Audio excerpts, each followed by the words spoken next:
శ్రీమతి అని పిలిచేదాకా చిన్నదానా, సిగ్గులని దాచిపెట్టు పిల్లదానా.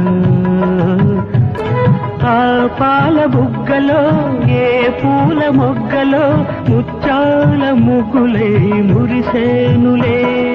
శ్రీవారని పిలిచేదాకా చిన్నవాడా, ముద్దులని మూత పెట్టు పిల్లవాడా.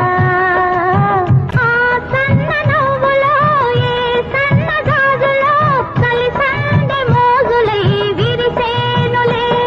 చిన్నుకంటి చిన్నదాని కులుకింత చూడనిదే